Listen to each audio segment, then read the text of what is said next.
Bayangkan Anda sedang mengemudi di jalan dan Anda tiba di lampu lalu lintas.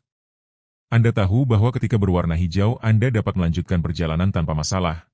Ketika berwarna kuning, itu adalah peringatan untuk berhati-hati dan ketika berwarna merah Anda harus berhenti total. Sekarang pikirkanlah orang-orang yang Anda bantu dalam hidup Anda seperti lampu lalu lintas tersebut. Ada orang yang memberi Anda lampu hijau, mendorong Anda maju, bergerak maju bersama Anda, membiarkan diri mereka dibantu dan membuat kemajuan. Orang lain seperti lampu kuning, mereka membuat Anda ragu-ragu, mereka sedikit memperlambat Anda, tetapi dengan sedikit perhatian Anda dapat melanjutkan. Dan kemudian ada orang-orang dengan lampu merah, orang-orang yang menghentikan Anda sepenuhnya, menghabiskan waktu dan energi Anda tanpa memberi Anda imbalan apapun atau yang membawa masalah mereka kepada Anda, tetapi tidak membiarkan diri mereka dibantu. Seperti lampu merah, beberapa orang tidak mengubah sifat mereka, tidak peduli seberapa keras Anda mencoba untuk membantu mereka. Terkadang, dalam keinginan kita untuk berbuat baik, kita mengabaikan tanda-tanda peringatan dan akhirnya menyakiti mereka. Itulah mengapa sangat penting untuk mengetahui kepada siapa kita memberikan bantuan dan memahami bahwa tidak semua orang akan menghargai atau menghargainya. Pikirkan energi Anda seolah-olah Anda sedang mengemudi melalui serangkaian persimpangan jalan. Beberapa jalan memungkinkan Anda untuk maju dan mengisi Anda dengan motivasi, sementara yang lain menghalangi Anda tanpa alasan. Mari kita cari tahu siapa saja lampu merah itu dalam hidup Anda dan mengapa sangat penting untuk mengidentifikasinya sebelum mempengaruhi Anda secara psikologis. Dalam video ini saya akan menunjukkan kepada Anda 8 tipe orang yang tidak boleh Anda bantu saat Anda memasuki usia tua. Dan tetaplah menonton sampai akhir karena saya akan membuatnya menjadi 8:1 di mana 2 tipe orang terakhir tidak pantas mendapatkan bantuan Anda. Anda tidak akan mau melewatkannya. Tanpa basa-basi lagi, mari kita mulai. Mari kita mulai dengan posisi nomor 8 di bagian atas ini dan inilah orang yang memanipulasi Anda. Bayangkan Anda sedang duduk di rumah menikmati malam yang tenang dan tiba-tiba telepon berdering. Itu adalah putri Anda, menelepon Anda untuk meminta sesuatu. Sekali lagi, mungkin uang atau untuk menjaga cucu atau untuk melakukan sesuatu yang mendesak. Anda melakukannya dengan senang hati karena Anda menginginkan yang terbaik untuknya. Namun sesuatu di dalam diri Anda mengatakan bahwa ini sudah menjadi kebiasaan. Bukannya Anda tidak ingin membantu, tapi akhir-akhir ini sepertinya setiap kali dia menelepon Anda, selalu saja untuk meminta sesuatu dan tidak pernah menanyakan kabar Anda. Terkadang dalam hidup, terutama ketika kita telah hidup selama bertahun-tahun, kita menjadi begitu terbiasa memberi sehingga kita tidak lagi memperhatikan ketika seseorang mengambil terlalu banyak. Ini seperti ketika Anda memiliki toples permen di atas meja dan sedikit demi sedikit seseorang mengambilnya satu demi satu hingga tiba-tiba toples itu kosong dan Anda tidak menyadarinya. Begitu juga dengan beberapa orang, mereka mengambil waktu Anda, energi Anda, kemurahan hati Anda dan Anda terlambat menyadari bahwa Anda tidak punya apa-apa lagi untuk diri Anda sendiri. Ini tidak berarti bahwa keluarga atau orang yang kita cintai selalu memiliki niat buruk, tetapi dari waktu ke waktu mereka mungkin secara tidak sengaja melewati batas di mana, alih-alih meminta bantuan Anda, mereka mulai mengambil keuntungan dari Anda. Dan Anda, dengan hati yang murah hati dan pengalaman hidup Anda, terus memberi, karena Anda merasa sulit untuk mengatakan tidak. Pikirkanlah seperti ini. Ketika Anda menolong seseorang, itu seperti meminjamkan payung Anda di hari hujan. Tetapi jika orang tersebut tidak pernah mengembalikan payung Anda dan setiap kali hujan turun mereka meminta payung yang lain, akan tiba saatnya Anda kehabisan payung untuk diri Anda sendiri. Contoh yang baik adalah jika anak perempuan atau laki-laki Anda meminta Anda untuk menjaga cucu-cucu Anda. Pada awalnya Anda akan dengan senang hati melakukannya, namun lama-kelamaan hal ini akan membuat Anda menjadi pengasuh resmi keluarga. Ketika suatu hari Anda mengatakan kepada mereka bahwa Anda tidak bisa karena ada janji dengan dokter atau Anda ingin bepergian, yaitu menjalani hidup Anda, mereka mungkin akan membuat Anda merasa tidak enak dengan komentar seperti, "Bagaimana kamu bisa melakukan itu? Kamu tidak pernah membantu saya atau kamu selalu memikirkan diri sendiri, seolah-olah kamu egois karena memprioritaskan kesehatan atau hidupmu." Hal ini tidak jarang terjadi, terutama bagi mereka yang telah menghabiskan seluruh hidupnya untuk merawat orang lain. Terkadang kita menjadi sangat baik dalam membantu sehingga kita lupa bahwa kita juga memiliki hak untuk menjaga diri kita sendiri. Dan disinilah trik para manipulator masuk. Mereka tahu persis apa yang harus dikatakan dan bagaimana mengatakannya untuk membuat Anda merasa tidak enak jika Anda tidak menuruti permintaan mereka. Ini bukan berarti kita harus menutup diri atau tidak mempercayai semua orang. Sebaliknya, kuncinya adalah mengenali kapan seseorang benar-benar membutuhkan bantuan dan kapan mereka hanya mengambil keuntungan dari kemurahan hati kita. Terkadang para manipulator ini tidak jauh dari kita. Mereka mungkin adalah anggota keluarga, teman, atau kenalan yang telah belajar untuk meminta tanpa memberi sebagai imbalan. Ini bukanlah sesuatu yang selalu mereka lakukan dengan niat jahat, tetapi ini adalah sesuatu yang pada akhirnya mempengaruhi kita. Penting untuk diingat bahwa Anda tidak harus selalu siap sedia untuk orang lain. Pikirkan hidup Anda sebagai sebuah rumah dengan pintu dan jendela. Jika Anda membiarkan semua pintu terbuka sepanjang waktu, angin, dingin, atau tamu yang tidak diinginkan bisa masuk. Namun jika Anda tahu kapan harus menutup pintu, Anda bisa melindungi diri Anda dari orang-orang yang datang hanya untuk mengambil tanpa berniat memberi. Salah satu tips praktis adalah belajar untuk mengatakan tidak tanpa rasa bersalah. Kedengarannya memang lebih mudah, tetapi ketika Anda menyadari bahwa kesejahteraan Anda bergantung pada penetapan batasan-batasan tersebut, akan lebih mudah untuk memahami bahwa mengatakan tidak membuat Anda menjadi orang yang buruk. Sebaliknya, hal ini membuat Anda menjadi seseorang yang menjaga diri sendiri dan tahu bahwa Anda tidak bisa memberikan apa yang tidak Anda miliki. Jangan biarkan siapapun membuat Anda merasa bersalah karena menjaga diri sendiri. Sekarang mari kita lanjutkan ke poin nomor 7, yaitu tidak tahu berterima kasih. Bayangkan Anda berada di rumah setelah hari yang panjang. Anda telah menyiapkan makanan dengan penuh cinta, mungkin makanan favorit pasangan Anda. Anda duduk di meja makan dan berharap untuk berbagi momen tenang, tapi bukannya mendengar ucapan terima kasih, hal pertama yang keluar dari mulut mereka adalah keluhan. Dagingnya terlalu kering atau sama saja untuk makan malam. Dan saat itulah Anda bertanya-tanya mengapa dia tidak pernah merasa puas, mengapa apapun yang Anda lakukan tidak pernah cukup. Hidup dengan seseorang yang tidak tahu berterima kasih di usia tua adalah seperti mencoba mengisi panci yang berlubang di bagian bawahnya. Tidak peduli berapa banyak air yang Anda masukkan ke dalamnya, pot itu tidak akan pernah penuh. Anda terus menuangkan lebih banyak dan lebih banyak lagi, berharap suatu hari nanti pot itu akan menampung sesuatu, tetapi kenyataannya pot itu selalu berakhir kosong. Ini tidak berarti bahwa pasangan Anda tidak mencintai Anda, tetapi terkadang ada orang yang, karena cara mereka, tidak menghargai semua yang Anda lakukan untuk mereka. Anggap saja seperti tanaman yang tidak berbunga, tidak peduli seberapa banyak Anda menyiram dan merawatnya. Ada saatnya Anda bertanya-tanya apakah Anda mencurahkan energi Anda di tempat yang tepat. Terkadang komentar-komentar kecil dari pasangan Anda, keluhan-keluhan yang terus-menerus, tidak lebih dari tanda-tanda seseorang yang telah kehilangan kemampuan untuk melihat hal yang baik yang ada di depan matanya. Contoh yang jelas dari situasi ini dapat dilihat pada kasus seorang wanita yang telah menikah selama lebih dari 30 atau 40 tahun, dan ia merasa frustasi karena suaminya tidak menghargai apapun yang ia lakukan untuknya. Padahal dia memasak dengan hati-hati, menjaga rumah tetap bersih dan selalu bersedia mendengarkannya. Suaminya hanya akan mengungkit hal-hal yang tidak sesuai dengan keinginannya. Terkadang cara terbaik untuk menghadapi orang yang sudah mendarah daging adalah dengan mengambil langkah mundur. Ini bukan tentang berhenti mencintai atau menjadi egois, tapi tentang menetapkan batasan yang sehat. Karena jika kita selalu memberi, mengharapkan rasa terima kasih, kita akan melelahkan diri kita sendiri. Dan jika rasa terima kasih itu tidak kunjung datang, kita akan mulai merasa kesal. Dan kebencian, percayalah, adalah musuh terburuk dari sebuah hubungan yang sehat. Ini bukan tentang meninggalkan pasangan Anda atau berhenti melakukan apa yang ada di hati Anda, ini tentang menyadari bahwa Anda tidak dapat mengisi kekosongan emosional orang lain. Jika seseorang tidak menghargai apa yang mereka miliki, itu adalah pertarungan yang tidak bisa Anda menangkan. Terkadang orang yang tidak bersyukur terlalu fokus pada apa yang tidak mereka miliki sehingga mereka lupa berapa banyak yang sudah mereka miliki.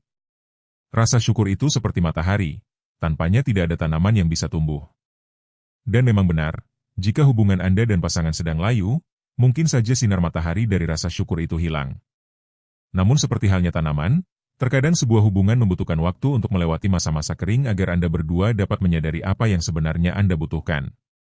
Daripada terus merasa frustrasi karena pasangan Anda tidak menghargai apa yang Anda lakukan, mulailah menghargai apa yang pasangan Anda lakukan untuk Anda. Jangan lupakan diri Anda sendiri. Mungkin dengan melihat Anda memprioritaskan kesejahteraan Anda, dia juga akan mulai menyadari kurangnya rasa syukur dalam hidup Anda dan mengubah sikapnya.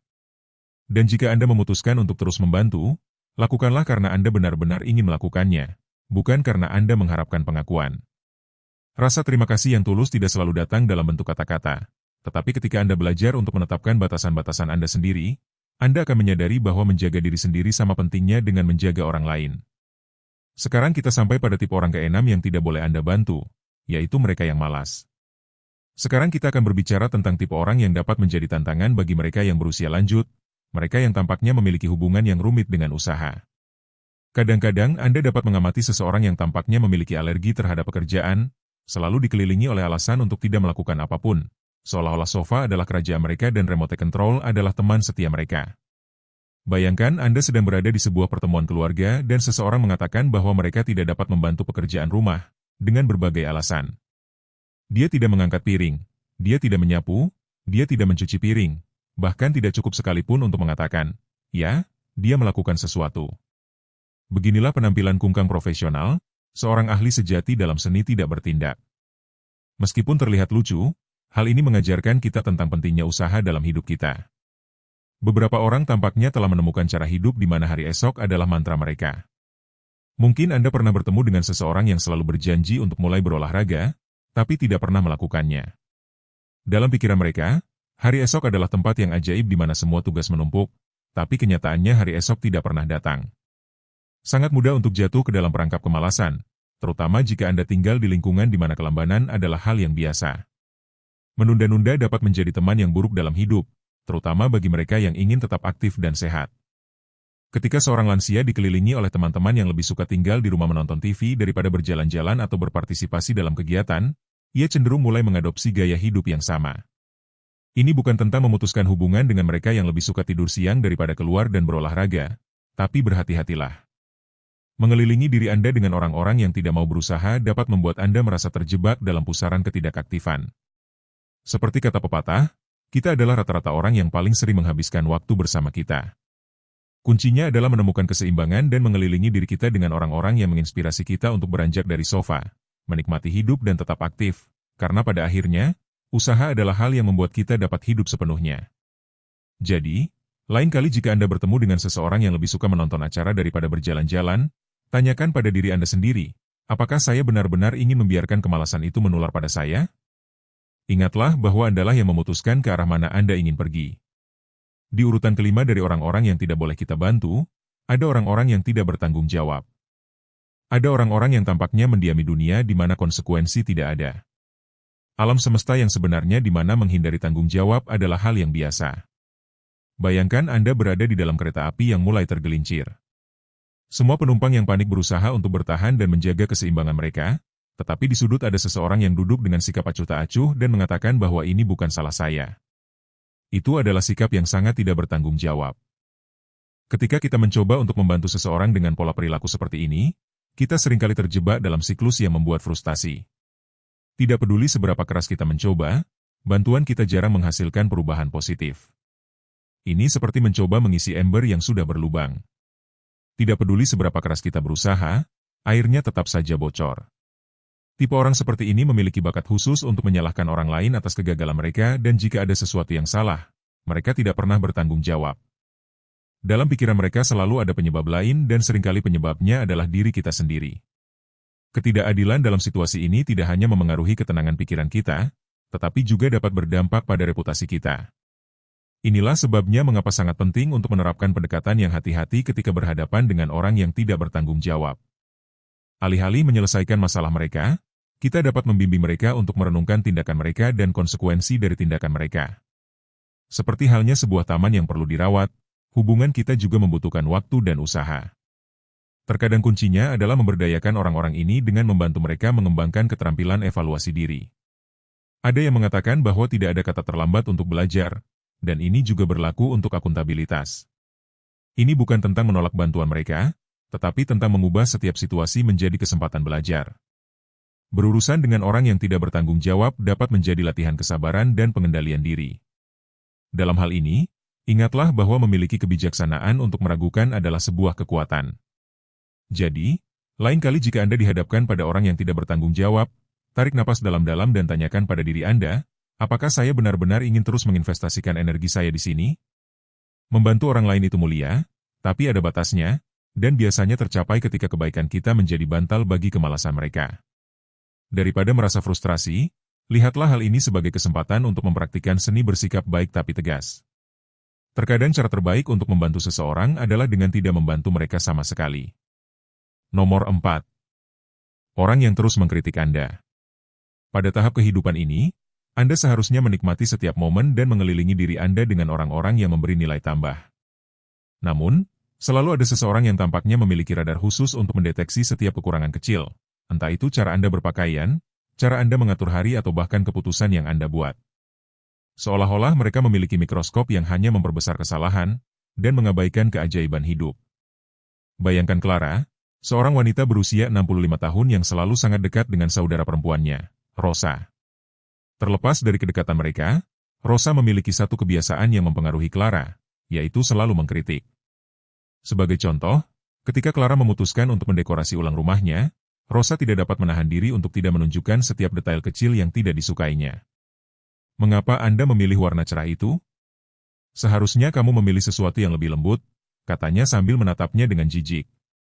Bahkan pada saat pertemuan keluarga, Rosa merasa perlu untuk memberikan pendapatnya tentang makanan yang disiapkan Clara. "Saya rasa Anda terlalu banyak menggunakan garam, bukan? Anda bisa membuat sesuatu yang lebih ringan." Kritik-kritik ini, meskipun mungkin datang dari tempat yang prihatin, seringkali membuat Clara merasa tidak percaya diri dan diremehkan. Seiring berjalannya waktu, Clara mulai menyadari bahwa setiap komentar dari saudara perempuannya membuatnya tidak nyaman, sehingga ia memutuskan untuk menerapkan beberapa strategi untuk mengatasi situasi tersebut. Ketika Rosa mengkritik pilihan dekorasinya, Clara hanya menjawab dengan senyuman, "Saya menyukainya dan itulah yang penting." Dan ketika Rosa berbicara tentang makanan, Clara memilih untuk mengalihkan topik pembicaraan dan fokus pada kegembiraan saat berkumpul bersama sebagai sebuah keluarga. Mengidentifikasi seorang pengkritik cukup mudah, hanya dengan mendengarkan percakapan mereka. Kata-kata mereka seringkali syarat dengan hal-hal negatif, seperti cuaca buruk yang tidak kunjung reda, namun berurusan dengan mereka bisa jadi seperti berjalan di ladang ranjau yang penuh emosi. Tidak peduli seberapa baik tindakan atau pencapaian Anda, mereka akan selalu menemukan cara untuk menghancurkannya dengan kritik yang tajam. Sangat penting untuk diingat untuk tidak membiarkan komentar mereka sampai kepada Anda. Kritik yang merusak seringkali lebih banyak berbicara tentang mereka daripada tentang kita. Kuncinya adalah mengalihkan pembicaraan ke hal yang lebih positif. Mungkin dengan menyebutkan sebuah proyek yang membuat Anda bersemangat atau aktivitas yang membuat Anda senang dapat mengubah arah pembicaraan. Perubahan topik pembicaraan yang sederhana bisa menjadi perisai untuk melawan serangan verbal mereka. Kritik yang konstruktif bisa sangat berharga, tetapi kritik yang kronis hanya akan mengikis harga diri dan mengurangi rasa percaya diri. Pada tahap kehidupan ini, menetapkan batasan yang jelas sangatlah penting. Dengan demikian, Anda melindungi diri Anda dari pengaruh negatif mereka dan menumbuhkan lingkungan yang lebih positif dan mengayomi di sekitar Anda. Ingatlah bahwa hidup ini terlalu singkat untuk disia-siakan oleh mereka yang hanya berusaha mengkritik daripada membangun. Mari kita lanjutkan ke tempat ketiga dalam daftar teratas ini dan di sini kita menemukan orang yang narsis. Pernahkah Anda menemukan seseorang yang tampaknya memiliki cermin dan bukannya jiwa? Selamat datang di dunia narsisis yang menarik, makhluk yang telah membawa cinta diri ke tingkat yang luar biasa. Bayangkan mencoba mengisi ngarai besar dengan segelas air. Begitulah sulitnya mencoba memuaskan ego seorang narsisis. Selama bertahun-tahun, orang yang berusia di atas 60 tahun mungkin menemukan bahwa tipe kepribadian ini lebih umum daripada yang terlihat. Orang narsis seringkali memiliki kemampuan yang mengesankan untuk mengubah percakapan apapun menjadi monolog tentang pencapaian mereka, tidak peduli seberapa kecilnya. Mereka memberitahu Anda bagaimana mereka telah menaklukkan dunia, sementara Anda bertanya-tanya apakah mereka akan mendengarkan apa yang Anda katakan. Anggap saja sebagai tetangga yang setiap 2 hari sekali muncul di depan pintu Anda, siap untuk menceritakan semua hal yang terjadi dalam hidupnya, seolah-olah matahari terbit hanya untuk menerangi keberadaannya yang megah. Dari saat dia bangun hingga saat dia pergi tidur, setiap detail kehidupannya menjadi kisah epik pencapaian. Kemarin saya memotong rumput lebih cepat dari sebelumnya, atau memutuskan untuk mengecat rumah saya dengan warna yang belum pernah dilihat sebelumnya. Dan begitulah seterusnya, tanpa menyadari bahwa orang lain hanya mencoba untuk menikmati saat-saat damai. Berurusan dengan orang yang narsis bisa jadi lebih melelahkan daripada mencoba mengajari kucing untuk menggonggong. Ini seperti berada di roller coaster emosional, di mana perasaan Anda menjadi kabur di hadapan kebutuhan mereka yang terus-menerus untuk dikagumi. Lain kali jika Anda menemukan diri Anda terjebak dalam salah satu percakapan satu arah ini, ingatlah bahwa Anda tidak berkewajiban untuk menjadi penonton yang terkurung dalam pertunjukan mereka. Pada titik ini dalam hidup, sangat penting untuk belajar menetapkan batasan. Ini bukan tentang mencoba mengubah orang yang narsis, ini tentang mengubah cara Anda berinteraksi dengan mereka. Jika pada suatu saat mereka menunjukkan sedikit empati, akui saja, tetapi ketika mereka memulai sesi promosi diri yang biasa mereka lakukan, jangan ikut-ikutan. Bagaimanapun juga, waktu dan energi Anda sangat berharga dan tidak boleh dihabiskan untuk memenuhi ego mereka. Sangat mudah untuk terjebak dalam pusaran cerita mereka, tetapi ingatlah bahwa ego seorang narsisis seperti gurita yang rakus yang memakan hidup Anda. Jangan biarkan ia menjadi gurita yang menghimpit aspirasi dan impian Anda. dengarkan baik-baik. Terakhir, saya akan mengungkapkan kepada Anda dua tipe orang terakhir yang tidak pantas mendapatkan sedikit pun bantuan Anda. Tapi pertama-tama, jika Anda berhasil sampai sejauh ini, tinggalkan komentar dari tempat Anda menonton video ini bersama kami. Saya mendorong Anda untuk berlangganan jika Anda belum menjadi bagian dari komunitas kami, dan memberikan komentar, itu sangat penting bagi kami. Jangan lupa, jeda sejenak videonya dan beritahu kami dari mana Anda menontonnya. Sekarang, mari kita lihat dua orang yang tidak boleh Anda bantu pada tahap kehidupan Anda saat ini, dan di posisi nomor 2 adalah mereka yang hanya memanfaatkan Anda. Bayangkan Anda bertemu dengan seseorang yang tampaknya selalu berkeliaran, mencari kesempatan untuk memanfaatkan orang lain. Ini adalah Frelo Ader, seorang ahli dalam seni memanfaatkan kemurahan hati orang lain. Mereka mungkin tampak menawan, tetapi di balik fasad itu ada sikap yang dapat merusak kepercayaan dalam hubungan apapun. Kadang-kadang seperti saat Anda menggunakan ponsel, Anda memiliki baterai yang ingin bertahan sepanjang hari. Namun ada orang-orang, seperti teman tertentu atau bahkan anggota keluarga, yang seperti aplikasi yang menguras baterai Anda tanpa Anda sadari. Mereka selalu meminta bantuan, entah itu untuk membantu Anda dalam pembelian, meminjamkan uang, atau membantu Anda. Tetapi ketika Anda membutuhkan sesuatu, mereka tampaknya memiliki baterai yang benar-benar kosong. Bayangkan seorang anak yang selalu datang kepada Anda saat mereka membutuhkan sesuatu, tetapi jarang menawarkan bantuan saat Anda membutuhkannya. Mereka membuat Anda merasa nyaman dengan mengatakan bahwa mereka mencintai Anda atau membutuhkan Anda, tetapi jelas bahwa mereka hanya mencari Anda ketika mereka merasa nyaman. Sikap tersebut dapat membuat frustasi dan menguras tenaga, terutama pada tahap kehidupan seperti ini, ketika Anda ingin mengelilingi diri Anda dengan hubungan yang benar-benar memberikan kontribusi dan tidak menguras tenaga. Para freerider adalah ahli dalam membuat Anda merasa bersalah jika Anda tidak memenuhi harapan mereka. Anda mungkin menyadari bahwa mereka selalu menjadi orang pertama yang menerima bantuan, tetapi jarang membalas budi. Lebih buruk lagi, mereka sering menghilang ketika harus berkolaborasi atau berusaha untuk menjalin hubungan. Seolah-olah ponsel Anda memiliki daya yang kekal, tetapi hanya baik untuk memberi, tanpa kemungkinan untuk menerima sebagai balasannya. Memang benar bahwa memberi dan menerima adalah hal yang penting dalam hubungan yang sehat, tetapi ketika Anda merasa selalu memberi dan tidak mendapatkan imbalan apapun, inilah saatnya untuk memikirkan kembali situasinya. Terkadang lebih baik menyalurkan energi tersebut kepada orang-orang yang benar-benar menghargai kontribusi Anda. Lagi pula, pada tahap kehidupan ini, mengelilingi diri Anda dengan hubungan yang adil dan bermanfaat adalah hal yang paling penting. Jadi, jika Anda mengalami Frelo Ader, ingatlah bahwa inilah saatnya untuk menjaga baterai Anda sendiri dan tidak membiarkan orang lain mengurasnya tanpa alasan. Akhirnya, kita sampai pada posisi nomor 1 di bagian atas ini, dan ini adalah yang membuat iri. Bayangkan Anda baru saja membeli mobil baru yang mengkilap dan penuh dengan teknologi yang membuat Anda sangat bersemangat. Anda bisa membayangkan untuk menceritakannya kepada semua teman dan keluarga Anda, bukan? Namun, siapa yang akan Anda beritahu pertama kali? Sebelum Anda mulai membuat daftar mental tersebut, izinkan saya berbagi sesuatu yang menarik dengan Anda. Dalam kehidupan, seperti halnya dalam penggunaan mobil, sangat penting untuk memilih dengan baik siapa yang Anda putuskan untuk diberi akses ke mesin pribadi Anda. Orang-orang yang iri selalu berkeliaran, siap melemparkan anak panah ketidaksetujuan dan kebencian mereka.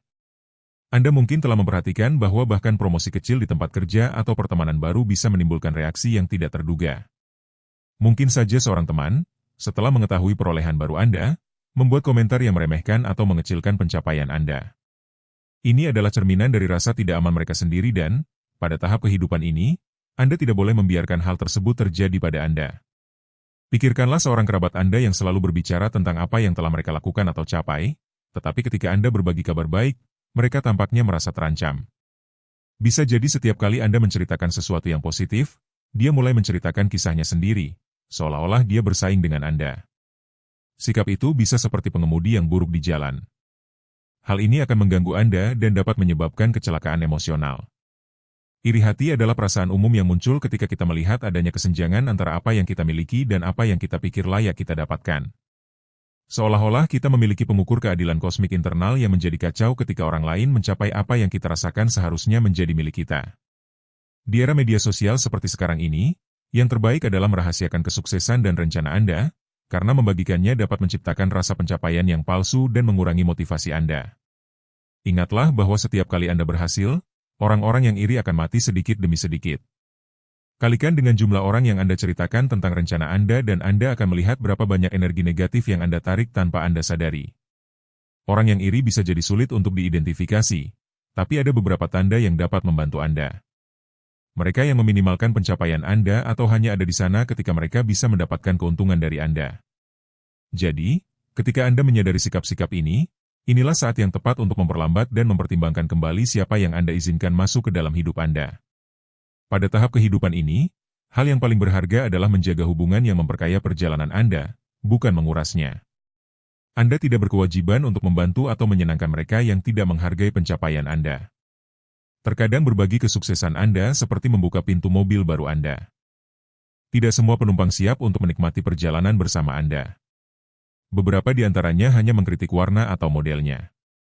Jadi apa yang harus Anda lakukan? Kuncinya adalah menjadi selektif. Seolah-olah Anda sedang memilih siapa yang akan diundang dalam perjalanan Anda. Bagikan kabar baik Anda hanya kepada mereka yang Anda tahu akan benar-benar bahagia untuk Anda dan mendukung Anda sepanjang perjalanan. Anda tidak perlu menjadi pertapa, tetapi penting untuk menjaga energi Anda. Ingatlah bahwa Anda tidak perlu pengakuan dari semua orang untuk memvalidasi kesuksesan Anda. Seperti halnya mengemudi, terkadang yang terbaik adalah menikmati pemandangan tanpa mengkhawatirkan mobil-mobil lain di jalan. Ingatlah, pada tahap ini, kesehatan emosional Anda adalah yang terpenting. Biarkan hanya orang-orang yang benar-benar peduli dengan Anda di sisi Anda. Lagi pula, tidak ada alasan untuk memberikan kemudi kepada mereka yang hanya ingin mobil Anda berhenti atau Anda berbelok ke arah yang tidak terduga. Pada akhirnya, perjalanan hidup Anda adalah milik Anda sendiri dan layak untuk dilalui bersama mereka yang menghargai setiap mil yang ditempuh bersama Anda. Jadi, setelah Anda mengetahui siapa yang tidak boleh Anda bantu di masa tua, saya ingin mendengar suara Anda. Manakah dari poin-poin di atas yang terdengar familiar bagi Anda? Pernahkah Anda mengalami situasi yang mirip dengan yang di atas? Dan bagaimana Anda menjalani hidup Anda saat ini? Tinggalkan komentar di bawah ini. Saya ingin sekali mendengar tentang pengalaman Anda dan pendapat Anda tentang hal tersebut. Terima kasih banyak telah menonton. Sampai jumpa di lain waktu. Ada dua jenis orang setelah usia 60 tahun, mereka yang hidup, dan mereka yang hanya menunggu kematian. Anda termasuk dalam kelompok yang mana? Dalam kondisi seperti apa Anda mencapai usia tua bukanlah masalah keberuntungan, atau genetika, atau menyilangkan jari-jari Anda dan berharap yang terbaik. Ini adalah masalah kebiasaan. Ya, hal-hal kecil sehari-hari yang Anda ulangi tanpa Anda sadari dan yang merugikan Anda lebih dari yang Anda bayangkan. Video ini bukan untuk membelai ego Anda, tapi untuk mengguncang Anda, karena jika Anda telah melewati usia 60, 70 atau 80 tahun, Anda tidak punya waktu untuk terus membohongi diri sendiri. Hari ini kita akan berbicara tentang apa yang sebenarnya membuat Anda menua di dalam dan di luar, tentang keausan fisik, emosional dan mental yang Anda alami, karena keputusan Anda sendiri. Kita akan mengulas 11 kebiasaan buruk yang merampas hidup Anda tanpa Anda sadari. Mulai dari stres yang membakar diri Anda, hingga kebiasaan terkutuk untuk melupakan diri sendiri saat Anda mencoba menyelamatkan orang lain. Dan bertahanlah hingga akhir, karena 3 kebiasaan terakhir sangat penting untuk diubah, untuk meningkatkan kualitas hidup Anda di tahap emas kehidupan ini. Jadi peganglah erat-erat, karena bagian atas ini akan terasa sakit, tapi juga bisa menjadi pembuka mata. Dan jika Anda memiliki sedikit keberanian, mungkin hal ini juga akan mendorong Anda untuk berubah. Dan tanpa perkenalan lebih lanjut, mari kita lanjutkan ke poin nomor 11 dari poin teratas ini, yaitu, selalu ingin membantu semua orang. Saya akan memberitahu Anda secara langsung, jika Anda hidup untuk menyelamatkan semua orang, Anda akan jatuh terlebih dahulu. Ya, kedengarannya memang sulit, tetapi yang lebih sulit lagi adalah kelelahan yang telah Anda kumpulkan. Anda ada untuk semua orang, selalu. Anda adalah bahu, orang yang menyelesaikan, orang yang mendengarkan, orang yang meminjamkan, orang yang bertahan. Tapi saya punya kabar buruk untuk Anda, tidak ada yang akan datang dan mengembalikan jiwa yang telah Anda tinggalkan dalam setiap bantuan. Dan tidak, ini bukan tentang menjadi egois, ini tentang membuka mata Anda. Karena menolong semua orang sepanjang waktu tidak akan membuat Anda menjadi baik, justru membuat Anda menjadi sasaran empuk untuk dimanfaatkan, dikuras tenaga dan pikirannya dan kemudian dibuang ketika Anda tidak memiliki apa-apa lagi untuk diberikan. Anda tahu apa yang benar-benar menjadi tua? Jiwa yang lelah, hati yang frustasi, tubuh yang kelelahan karena harus menopang separuh dunia sementara tidak ada yang menopang Anda. Mereka mengajarkan Anda bahwa memberi itu baik, bahwa berdiam diri itu mulia, bahwa pengorbanan itu cinta. Omong kosong. Pengorbanan tanpa keseimbangan adalah pengabaian terhadap diri sendiri. Dan Anda mengabaikan diri sendiri setiap kali Anda mengatakan ya ketika Anda ingin mengatakan cukup adalah cukup. Anda mengkhianati diri sendiri setiap kali Anda menempatkan diri Anda di latar belakang sehingga orang lain dapat bersinar dengan kedamaian yang telah Anda hilangkan. Apakah Anda ingin sebuah contoh? Putra Anda berusia 40 tahun, dia hidup dengan meminjam waktu di rumah Anda dan di atas semua itu dia mengeluh jika Anda meminta sesuatu kepadanya. Dan Anda ada di sana, mendukungnya seolah-olah dia masih berusia 15 tahun. Saudara laki-laki Anda menelepon Anda hanya ketika dia membutuhkan uang atau agar Anda menyelesaikan masalah. Suami Anda tidak pernah mendengarkan Anda selama bertahun-tahun, tetapi Anda ada di sana, menyajikan makanan untuknya seolah-olah itu bukan apa-apa. Dan Anda, sementara itu, penuh dengan tekanan, frustrasi, lelah, tetapi tersenyum agar tidak membuat kekacauan. Dan tahukah Anda apa yang terburuk? Bahwa banyak dari mereka yang Anda bantu bahkan tidak menghargainya. Karena ketika Anda selalu memberi, mereka akan terbiasa. Dan ketika Anda berhenti memberi, saat itulah Anda menyadari bahwa apa yang Anda kira kasih sayang adalah kenyamanan. Dan di sini saya katakan dengan jelas, tanpa bertele-tele. Berhentilah bermain-main. Anda mengeluh tentang apa yang Anda izinkan. Dan berhenti berpura-pura tidak mengerti. Kau tahu kemana arahnya. Tapi kamu masih di sana, mengulangi pola yang sama, seolah-olah nilai kamu bergantung pada seberapa banyak energi yang kamu berikan kepada orang lain. Apakah kamu ingin hidup lebih dan lebih baik pada tahap kehidupan kamu ini? Mulailah dengan memilih diri sendiri. Tetapkan batasan. Katakan tidak. Lepaskan ransel mereka yang tidak ingin berjalan. Karena jika Anda terus memaksakan diri untuk semua orang, Anda akan menjadi tua dalam keadaan patah, frustrasi, dan kesepian. Sementara mereka yang telah banyak Anda bantu melanjutkan hidup mereka seolah-olah tidak ada yang terjadi. Nomor 10. Terlalu banyak stres. Stres yang tidak bisa Anda lihat, tapi itu memakan Anda hidup-hidup. Dan saya tidak berbicara tentang, oh, saya sedikit tegang. Saya berbicara tentang keadaan waspada yang konstan, kekhawatiran. Mengertakkan gigi sambil berpura-pura semuanya baik-baik saja. Hal yang membuat jantung Anda berdegup kencang, tubuh Anda membengkak dan jiwa Anda berkerut. Stres kronis merampas tahun-tahun kehidupan Anda. Dan itu bukan hal yang klise. Itu merusak tidur Anda. Mengacaukan pencernaan Anda. Meningkatkan tekanan darah Anda. Mengacaukan sistem kekebalan tubuh Anda.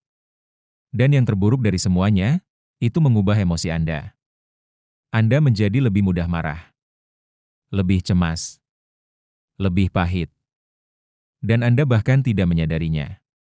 Anda menjadi seseorang yang bahkan tak ingin Anda hadapi. Mau contoh nyata? Anda khawatir tentang segala hal. Bahwa anak Anda tidak kehilangan pekerjaannya. Agar cucu-cucu Anda tidak melakukan kesalahan. Bahwa rumah itu bersih. Bahwa tidak ada yang hilang.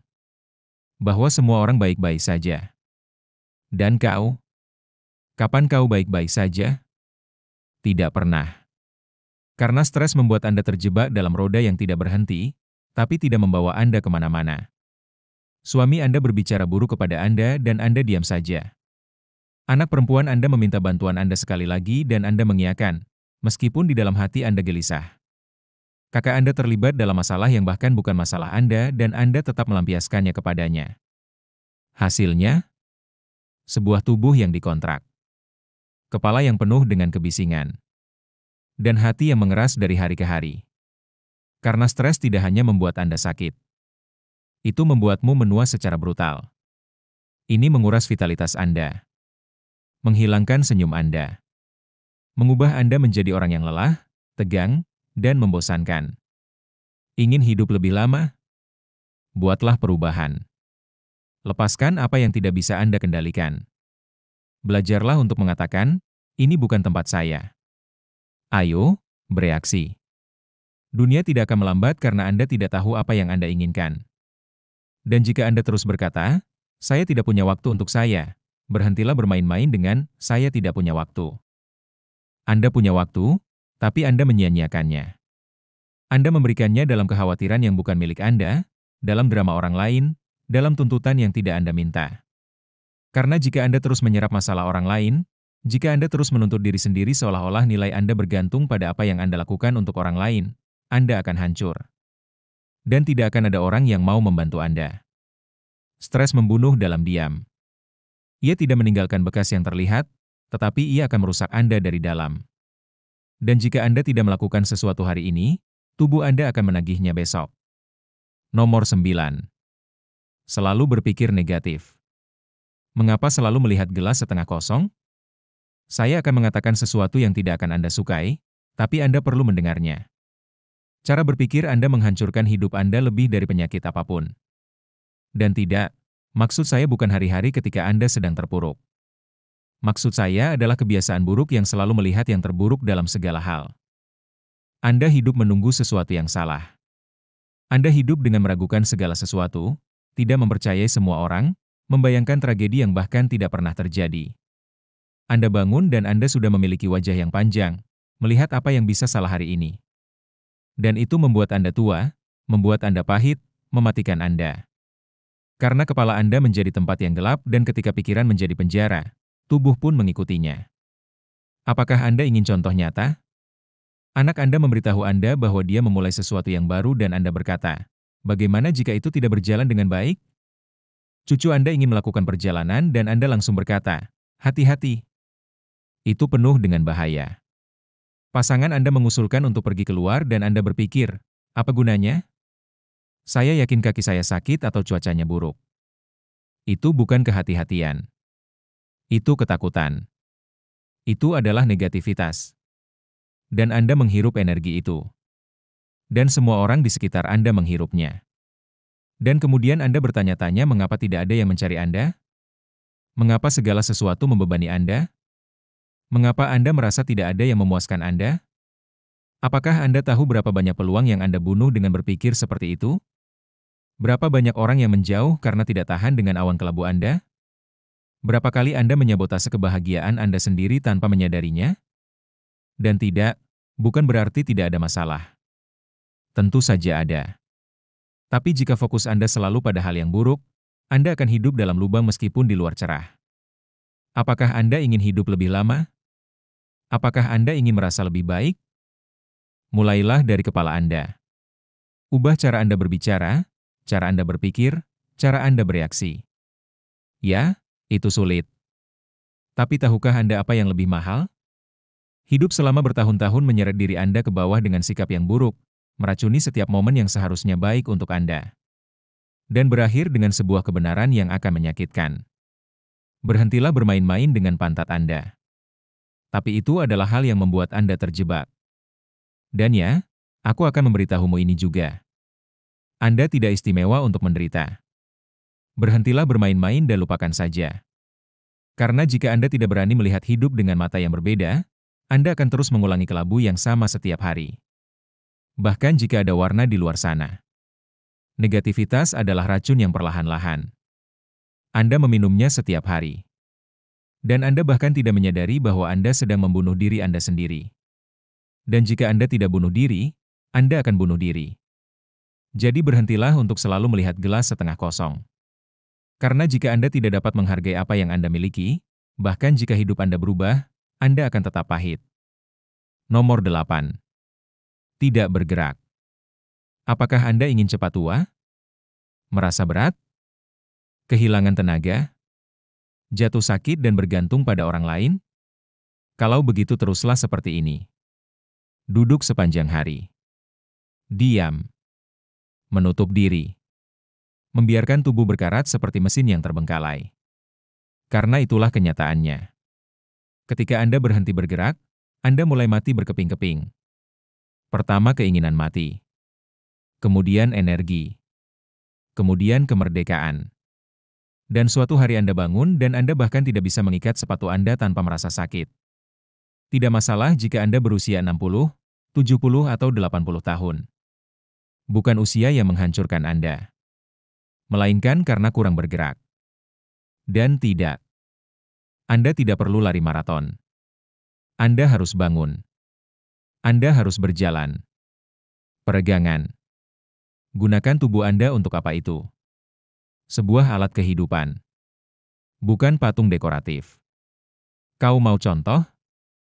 Suamimu di depan TV sepanjang hari. Dan begitu juga Anda. Berjam-jam di sofa. Dengan alasan aku sudah tua. Mereka mengajakmu jalan-jalan dan kau menjawab, "Oh, tidak. Lututku sakit." Tentu saja sakit. Anda tidak pernah menggunakannya.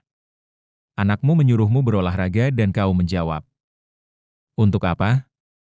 Aku belum cukup umur untuk itu." Kau tahu untuk apa? Jadi aku tidak akan bergantung padanya. Jadi Anda tidak duduk-duduk menunggu seseorang mengambilkan segelas air. Gaya hidup yang tidak banyak bergerak merampas ototmu. Ini merampas keseimbangan Anda. Itu membuat Anda rapuh. Dan ketika tubuh Anda menjadi rapuh, Anda akan jatuh. Dan ketika Anda jatuh, Anda memulai hitungan mundur. Apakah Anda ingin tetap berpikir jernih? Basahlah. Kau ingin tidur lebih nyenyak? Bergerak. Ingin hidup lebih lama dengan kualitas? Bergeraklah. Karena jika Anda tidak menggunakan tubuh Anda akan membusuk. Dan ketika kau menyadarinya, sudah terlambat. Anda tidak bisa menaiki tangga. Anda tidak bisa berjalan setengah blok. Anda bahkan tidak bisa bangun dari toilet sendiri. Itu bukan usia tua. Itu kelalaian. Jadi berhentilah mencari-cari alasan. Berhentilah mengatakan Anda tidak punya waktu. Bahwa kau terlalu lelah. Bahwa kau takut. Berhentilah menyombongkan diri, selalu menunggu saat yang tepat. Waktunya adalah sekarang. Dan ya, begitu juga ini. Ayo, orang gila. Jika kau tak bergerak, tak ada yang akan melakukannya untukmu. Karena jika Anda masih bisa bergerak hari ini, meski sedikit, maka Anda berkewajiban untuk melakukannya. Karena jika Anda tidak melakukannya, tidak ada yang akan melakukannya untuk Anda. Dan pada saat Anda menyadarinya, semuanya sudah terlambat. Putuskan hubungan sepenuhnya dari kehidupan sosial. Poin ini membunuh Anda secara perlahan dan diam-diam. Karena Anda tidak menyadarinya dengan segera, tetapi suatu hari Anda membuka mata dan menyadari bahwa Anda sendirian, terisolasi, tertutup. Seperti tanaman yang tidak disiram oleh siapapun. Memutuskan hubungan dengan kehidupan sosial bukan hanya berdiam diri di rumah. Hal ini berarti membiarkan dunia berlalu begitu saja, seolah-olah Anda tidak lagi ada hubungannya dengan dunia. Hal ini berarti berhenti berbicara, berhenti berbagi, berhenti tertawa dengan orang lain, berhenti bercerita, berhenti menatap mata Anda dan berkata, "Apa kabar?" Dan mungkin Anda berpikir bahwa hal itu tidak penting. Bahwa Anda sudah dewasa. Bahwa kamu sudah hidup banyak. Bahwa sekarang Anda lebih suka menyendiri. Tapi jangan membohongi diri sendiri. Kita tidak dilahirkan untuk hidup dalam isolasi. Terutama di usia tua. Karena saat kau menutup diri, kau mati. Dan ketika Anda menutup diri, Anda mulai menghilang di dalam. Bahkan jika kau masih bernafas. Kau mau contoh? Anak perempuan Anda memanggil Anda untuk pergi keluar dan Anda mengatakan tidak, Anda lelah. Tetangga Anda mengundang Anda untuk minum-minum dan Anda membuat alasan. Mereka menawarkan Anda untuk berpartisipasi dalam suatu kegiatan dan Anda berkata tidak. Tidak, itu untuk orang yang lebih muda. Tidak, itu untuk orang yang lebih muda. Lalu, Anda mengeluh karena tidak ada yang menelepon Anda. Tidak ada yang mengingat Anda. Tak ada yang mengunjungimu. Tapi aku bertanya padamu. Apa yang kau lakukan untuk tetap hadir? Kesendirian yang berkelanjutan bukanlah kedamaian, itu adalah hukuman. Hal ini mempengaruhi ingatan Anda, menurunkan pertahanan Anda, memenuhi kepala Anda dengan pikiran-pikiran negatif. Dan yang terburuk, hal itu meyakinkan Anda bahwa Anda tidak berharga, bahwa Anda tidak dibutuhkan. Dan itu adalah kebohongan. Anda dibutuhkan, tentu saja Anda dibutuhkan. Tetapi Anda harus berada di sana. Anda harus berusaha, meskipun itu merugikan Anda. Bahkan jika itu sulit, bahkan jika itu menakutkan. Karena jika Anda tidak melakukannya sendiri, berhentilah bermain-main. Kau tidak tersesat, kau mati. Dan ya, seperti itu. Ayolah, gila. Kau masih hidup, jangan jadi penonton hidupmu sendiri. Kau ingin hidup lebih baik? Hubungkan. Bicaralah. Keluarlah. Berpartisipasilah. Jadilah itu. Berjalan-jalan dengan seseorang. Bermain kartu. Pergi ke pusat kegiatan orang dewasa. Melakukan panggilan video. Apapun. Tapi jangan mengurung diri. Jangan menghilang. Jangan menyerah. Karena jika hari ini Anda memiliki suara, ingatan, kaki, dan hati, maka Anda masih memiliki banyak hal untuk diberikan dan dibagikan. Dan jika tidak, jika kamu terus menjauh, jika kamu mematikan lampumu sendiri, maka jangan mengeluh jika tidak ada yang melihatmu. Nomor 6. Tidur terlalu sedikit dan tidak nyenyak. Tidak tidur nyenyak bukanlah hal yang detail. Ini adalah masalah serius. Tidur sedikit, kurang tidur atau dengan goncangan yang konstan akan menghancurkan Anda dari dalam. Dan yang terburuk adalah banyak orang menormalkannya, seolah-olah itu adalah bagian dari pertumbuhan, seolah-olah itu tidak bisa dihindari. Ini adalah sebuah kebohongan. Tidaklah normal untuk tidur seperti keledai setiap malam. Itu adalah alarm. Tidur yang buruk akan merusak sistem kekebalan tubuh Anda, ingatan Anda, suasana hati Anda, metabolisme Anda, kulit Anda, organ-organ tubuh Anda, semuanya. Ini membuat Anda menua dengan cepat. Karena saat Anda tidur, tubuh memperbaiki dirinya sendiri, otak membersihkan dirinya sendiri, dan emosi pun terselesaikan. Tetapi jika Anda tidak tidur nyenyak, semua itu tidak akan terjadi. Dan Anda harus membayarnya. Anda membayarnya dengan penyakit, dengan kelelahan kronis, dengan kebingungan mental, dengan wajah kelelahan yang permanen. Apakah Anda ingin contoh nyata? Anda bangun tidur dan suasana hati Anda sudah buruk. Anda tidak ingin berbicara dengan siapapun, Anda tidak dapat berkonsentrasi, Anda melupakan banyak hal, semuanya mengganggu Anda. Dan pasangan Anda juga mengatakan hal yang sama. Anda tak tertahankan akhir-akhir ini. Anak Anda khawatir karena dia melihat Anda kusam, canggung, tanpa energi. Dan apa yang Anda lakukan? Tidak ada. Kau berpikir, apa karena usiamu? Tidak. Hanya saja Anda kurang tidur selama bertahun-tahun dan Anda mengabaikannya. Anda begadang menonton TV dengan volume tinggi. Anda tertidur dengan ponsel di tangan Anda, dengan kepala penuh dengan kekhawatiran yang bahkan bukan milik Anda. Anda terbangun 3, 4 kali dalam semalam dan Anda tidak melakukan apa-apa. Berhentilah bermain-main dengan ketakutan Anda. Ketakutan tidak akan membayar tagihan Anda dan tidak akan mengembalikan energi yang hilang karena Anda terus menunda solusi. Dan ketika tubuh Anda tidak beristirahat, tubuh Anda akan mengalami tekanan. Tekanan menjadi tidak terkendali, pertahanan Anda menurun, dan emosi Anda meledak-ledak. Dan ya, sedikit demi sedikit Anda menutup diri tanpa menyadarinya. Tidur nyenyak bukanlah sebuah kemewahan, melainkan sebuah kebutuhan dasar. Dan jika Anda ingin hidup lebih lama dan lebih baik, Anda harus mulai menanganinya dengan serius. Konsultasikan dengan dokter, ubah kebiasaan Anda, kurangi stres, lakukan rutinitas. Berhentilah bermain-main. Lakukan atau berhenti bicara. Karena jika Anda tidak beristirahat, Anda tidak bekerja. Dan jika Anda tidak bekerja, Anda akan menjadi beban bagi diri sendiri dan semua orang di sekitar Anda. Tidak pergi ke dokter. Ini adalah bom waktu, jika Anda tidak pergi ke dokter. Membiarkannya, berpura-pura bodoh, menutupi gejala dengan pil lama atau dengan kalimat khas, ini akan hilang dengan sendirinya. Omong kosong, itu tidak akan hilang. Dan jika hilang hari ini, besok akan lebih buruk. Apakah Anda tahu mengapa?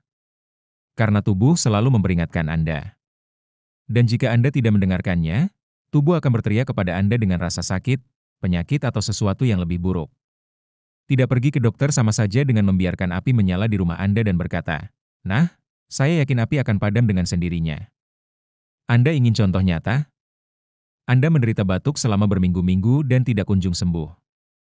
Dada Anda terasa sakit, tetapi Anda lebih suka berpikir bahwa itu hanya karena udara.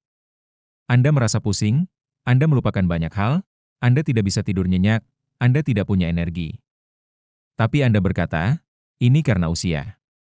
Tidak, ini bukan karena usia. Itu karena Anda membiarkan diri Anda sendiri. Dan setiap tahun yang berlalu tanpa pemeriksaan adalah rolet Rusia. Anak Anda bersikeras agar Anda melakukan pemeriksaan dan Anda mengatakan kepadanya bahwa Anda tidak ingin mengganggunya. Suami Anda menemani Anda ke pusat kesehatan dan Anda memilih untuk tidak pergi agar tidak mengetahuinya. Kakak Anda memberitahu Anda bahwa dia pergi ke dokter dan mereka menemukan sesuatu pada waktunya dan Anda masih tidak peduli dengan diri Anda sendiri. Apa yang Anda tunggu? Keadaan darurat? Diagnosis yang tidak dapat dipulihkan? Tempat tidur rumah sakit untuk bereaksi? Saat ini tes darah, pemindaian ultrasound, atau pemeriksaan rutin dapat mendeteksi apa yang biasanya membunuh Anda tanpa peringatan. Tapi tidak, Anda memilih untuk tidak tahu. Seolah-olah ketidaktahuan membuat Anda abadi. Berhenti bermain-main. Anda tidak tersesat, Anda takut dan sementara itu Anda memburuk di dalam. Dan ketika tubuhmu berkata cukup, lalu kau lari ke dokter. Tapi sudah terlambat. Apakah Anda ingin hidup lebih lama? Apakah Anda ingin memiliki kualitas hidup yang nyata? Maka pergilah ke dokter. Bukan untuk menakut-nakuti Anda, tapi untuk merawat diri sendiri. Karena jika Anda tidak melakukannya, tidak ada yang akan melakukannya untuk Anda. Dan jika Anda tidak melakukannya untuk diri Anda sendiri, lakukanlah untuk mereka yang mencintai Anda. Karena setelah itu, ketika semuanya meledak, merekalah yang akan berlari dan memelukmu dan menangis untukmu. Jadi ya, katakanlah dengan lantang jika perlu. Berhenti bermain-main. Jika bukan Anda yang berjuang untuk diri Anda sendiri, lalu siapa lagi? Nomor 4, memiliki postur tubuh yang ceroboh dan tidak menjaga estetika. Saya akan mengatakannya dengan jujur. Cara Anda terlihat dari luar berbicara banyak tentang apa yang Anda bawa di dalam. Ya, saya tahu apa yang Anda pikirkan. Pada usia ini, apa bedanya? Saya tidak berminat untuk terlihat cantik lagi. Postur tubuh adalah hal yang paling penting. Bagaimanapun juga, saya sudah hidup. Dan tidak, mentalitas itu adalah racun. Karena ketika Anda membiarkan diri Anda mengatakan kepada dunia dan diri Anda sendiri bahwa Anda tidak lagi berharga, bahwa Anda tidak lagi tertarik, bahwa Anda telah menyerah. Apakah Anda ingin contoh nyata? Anda bangun dan Anda bahkan tidak melihat ke cermin. Anda mengenakan pakaian yang Anda temukan di atas kursi. Anda merangkak di sekitar rumah dengan bahu membungkuk, punggung membungkuk, pandangan Anda hilang. Anda berpapasan dengan seseorang di jalan dan menunduk seolah-olah ingin menghilang. Dan kemudian Anda bertanya-tanya mengapa Anda merasa tidak terlihat. Tahukah Anda mengapa Anda merasa seperti itu? Karena Anda menutup diri tanpa menyadarinya. Postur tubuh berbicara. Tubuh yang bungkuk dan lesu, dengan kepala menunduk dan tangan bersilang, menunjukkan kekalahan. Dan tidak peduli berapa usia Anda. Jika Anda berjalan seolah-olah Anda tidak memiliki hak untuk mengambil ruang, dunia juga akan memperlakukan Anda seperti itu. Bagaimana dengan estetika? Tidak, saya tidak menyuruh Anda untuk memakai riasan seperti yang Anda lakukan saat berusia 20 tahun atau memakai pakaian yang modis. Saya menyuruh Anda untuk merawat diri sendiri, menyisir rambut, memilih pakaian yang Anda sukai, memakai parfum, melihat diri sendiri dan berkata, "Lihatlah, saya masih ada di sini, saya masih ada." Karena jika Anda tidak merawat diri sendiri, jika Anda tidak memberi diri Anda keberanian, jika Anda tidak menghargai diri sendiri di depan cermin, maka jangan mengeluh jika tidak ada orang lain yang melakukannya. Apakah Anda memiliki pasangan? Apakah itu memberi Anda hak untuk membiarkan diri Anda apa adanya? Apakah Anda memiliki anak yang sudah dewasa? Apakah itu berarti Anda tidak lagi memiliki seseorang yang bisa membuat Anda tampil menarik? Apakah Anda harus berpenampilan menarik untuk diri Anda sendiri? Karena saat Anda berdandan, saat Anda menegakkan tubuh, saat Anda menengadah, ada sesuatu yang berubah. Anda merasa lebih kuat, lebih hidup, lebih hadir. Dan itu bukanlah kepura-puraan, itu adalah harga diri, itu adalah martabat. Apakah Anda ingin hidup lebih lama dan lebih baik? Jaga cara Anda menampilkan diri Anda kepada dunia, jaga postur tubuh Anda, jaga citra Anda, karena itu juga merupakan kesehatan. Dan jika Anda tidak tampil dengan penuh rasa hormat, tidak ada orang lain yang akan melakukannya untuk Anda. Dengarkan baik-baik. Terakhir, saya akan mengungkapkan kepada Anda 3 kebiasaan terakhir yang harus Anda hilangkan dari hidup Anda sekarang untuk menjalani kehidupan yang penuh di usia tua. Tapi pertama-tama, jika Anda berhasil sampai sejauh ini, tinggalkan saya komentar dari tempat Anda menonton video ini. Saya mendorong Anda untuk berlangganan jika Anda belum menjadi bagian dari komunitas kami dan tinggalkan komentar Anda. Itu sangat penting bagi saya.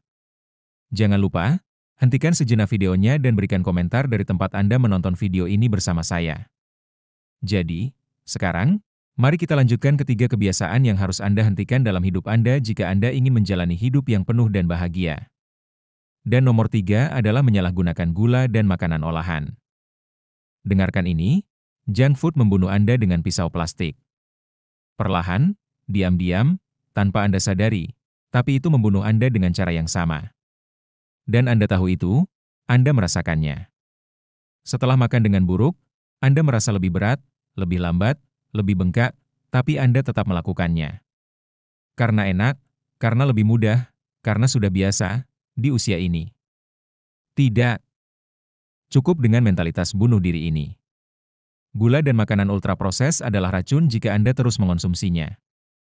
Dan tidak masalah jika Anda telah makan seperti itu sepanjang hidup Anda. Sekarang tubuh tidak lagi memiliki stamina yang sama. Sekarang setiap makanan yang Anda makan akan berdampak lebih cepat pada tubuh Anda. Apakah Anda ingin contoh nyata? Anda makan biskuit manis untuk sarapan setiap hari. Anda memasukkan 2 sendok gula ke dalam kopi Anda. Anda makan siang dengan potongan daging dingin, roti putih, dan sesuatu yang cepat saji dari freezer. Di sore hari, Anda menempelkan selembar uang kertas atau sebungkus makanan ringan. Di malam hari, hal yang sama terjadi lagi. Mie instan, saus yang penuh dengan pengawet, soda sebagai camilan. Dan kemudian Anda mengeluh. Saya kembung.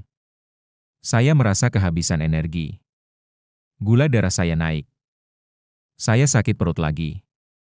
Apa yang kau harapkan? Jika Anda memperlakukan tubuh Anda seperti tempat sampah, jangan harap tubuh Anda akan bekerja seperti mesin yang sempurna. Apalagi dampaknya pada kulit. Pada organ tubuh, jantung, otak. Ya, otak juga. Karena terlalu banyak gula dan makanan olahan akan membuat Anda menjadi lebih mudah marah, membuat suasana hati Anda berubah-ubah, Anda menjadi tumpul, lesu, dan Anda bahkan tidak mengaitkannya dengan apa yang Anda makan. Apakah Anda memiliki anak yang membelikan Anda kroasang setiap hari karena Anda menyukainya?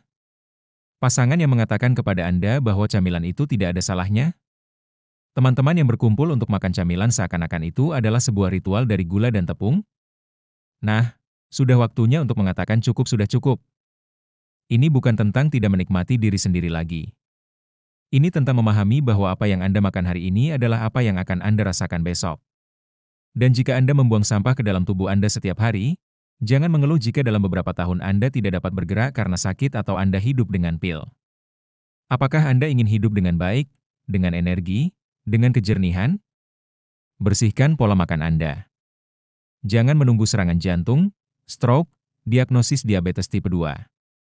Karena pada saat Anda mengatakan itu hanya sedikit, tunggu dulu. Sedikit itu, yang diulang setiap hari, adalah apa yang akhirnya bisa membunuh Anda. Nomor 2. Minum alkohol dan merokok secara berlebihan. Saya akan mengatakannya secara langsung. Jika Anda terus minum dan merokok seolah-olah itu bukan apa-apa, Anda tidak menikmati hidup Anda. Kau memperpendeknya. Dan tidak, jangan beri saya alasan, Anda harus mati karena sesuatu. Karena alasan murahan itu tidak dapat menutupi bau kecanduan yang menyamar sebagai kebiasaan. Merokok dan minum setiap hari bukanlah sebuah kesenangan, ini adalah kebiasaan yang merusak dan di usia Anda tidak lagi memiliki margin kesalahan yang sama. Apa yang biasanya ditanggung oleh tubuh Anda dengan keberuntungan, sekarang Anda bayar dengan penyakit, sesak napas, kelelahan yang terus-menerus, organ-organ tubuh yang berteriak minta tolong dan Anda bahkan tidak mendengarnya. Apakah Anda ingin contoh nyata?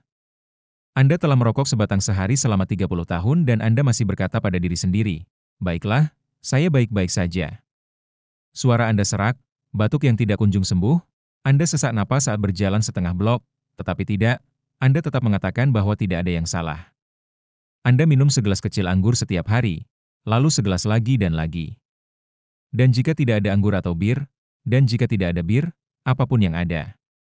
Dan kemudian Anda sakit kepala, badan Anda bengkak, tidur Anda tidak nyenyak, Anda mudah tersinggung, tetapi Anda membenarkannya. Saya pantas mendapatkannya, saya sudah hidup. Tidak, Anda masih hidup dan selagi Anda masih hidup, Anda masih punya waktu untuk merawat diri sendiri. Karena merokok menghilangkan udara Anda, merusak paru-paru Anda, mempercepat kemunduran mental, meningkatkan risiko serangan jantung dan kanker. Dan alkohol, jika Anda meminumnya setiap hari, akan memengaruhi hati, jantung, sistem saraf, suasana hati, tidur, dan ingatan Anda. Itu tidak membuat Anda rileks, itu membusukkan Anda. Apakah Anda ingin tetap mandiri? Apakah Anda ingin menikmati cucu-cucu Anda? Apakah Anda ingin berjalan tanpa tongkat, berpikir jernih, hidup bermartabat? Maka berhentilah menaruh racun dalam tubuh Anda setiap hari. Anak Anda menyuruh Anda untuk berhenti, cucu Anda khawatir karena dia selalu melihat Anda dengan gelas di tangan Anda. Teman-teman Anda sudah membuat lelucon dengan rokok yang tersangkut di jari-jari Anda. Dan Anda? Apakah Anda masih membuat film yang sama yang tidak ada yang terjadi? Buka matamu. Ini belum terlambat, tapi setiap hari yang berlalu tanpa perubahan membawa Anda lebih dekat ke kursi roda, rawat inap di rumah sakit, atau pemakaman yang seharusnya bisa dihindari. Merawat diri sendiri bukan berarti berhenti bersenang-senang. Merawat diri sendiri berarti memberi diri Anda rasa hormat yang layak Anda dapatkan. Dan jika Anda tidak melakukannya sekarang, jangan mengeluh nanti ketika tubuh Anda tidak tahan lagi dan tidak ada yang bisa melakukan apapun untuk Anda. Nomor 1. Mengabaikan hidrasi. Ini adalah nomor 1 karena ini sangat mendasar, sangat sederhana, namun kebanyakan orang mengabaikannya. Minum air, hidrasi, jaga apa yang Anda berikan pada tubuh Anda dari dalam. Dan Anda, yang berusia di atas 60 tahun, tidak bisa lagi membuat kesalahan dengan memperlakukan tubuh Anda seolah-olah hanya sekali pakai. Tahukah Anda apa yang terjadi jika Anda tidak minum cukup air? Tubuh Anda perlahan-lahan mulai mati. Anda merasa lebih lelah, lebih lambat, lebih mudah tersinggung, lebih pelupa. Organ-organ tubuh Anda tidak bekerja dengan baik, kulit Anda mengering, otot-otot Anda melemah, pencernaan Anda tersumbat, kepala Anda berkabut dan Anda mengira bahwa ini karena faktor usia. Salah, itu adalah dehidrasi. Apakah Anda ingin contoh nyata? Anda menghabiskan hari dengan minum mate atau kopi, tapi tidak minum air putih. Anda bangun dan meminum pil demi pil, tetapi Anda bahkan tidak minum segelas air putih. Anak perempuan Anda memberi Anda botol termos dan Anda membiarkannya tergeletak di sudut ruangan. Mereka menyuruh Anda untuk minum air dan Anda menjawab, "Saya tidak haus." Apakah Anda tidak haus? Tentu saja tidak, karena selama bertahun-tahun tubuh Anda berhenti memberitahu Anda, tapi tetap saja tubuh Anda membutuhkan hal yang sama. Air untuk berfungsi. Tidak haus bukanlah sebuah alasan. Ini adalah tanda bahwa Anda sudah mengalami dehidrasi dan Anda tidak menyadarinya. Dan sementara Anda berpikir tidak ada yang salah, tubuh Anda mengering di dalam seperti tanaman yang terabaikan. Ginjal Anda menderita, jantung Anda berjuang, kulit Anda mati, otak Anda tumpul. Apakah Anda ingin hidup lebih lama? Apakah Anda ingin merasa lebih ringan, lebih jernih, lebih berenergi? Minum air. Setiap hari. Serius. Ini bukan iseng-iseng. Ini bukan rekomendasi majalah. Ini adalah kebutuhan vital. Dan di usia ini, mengabaikannya sama saja dengan bunuh diri secara perlahan. Dan jangan bilang Anda terlalu malu untuk pergi ke kamar mandi. Apa yang Anda sukai? Sering ke kamar mandi atau berakhir dengan masalah ginjal karena Anda tidak terhidrasi dengan baik. Air adalah kehidupan.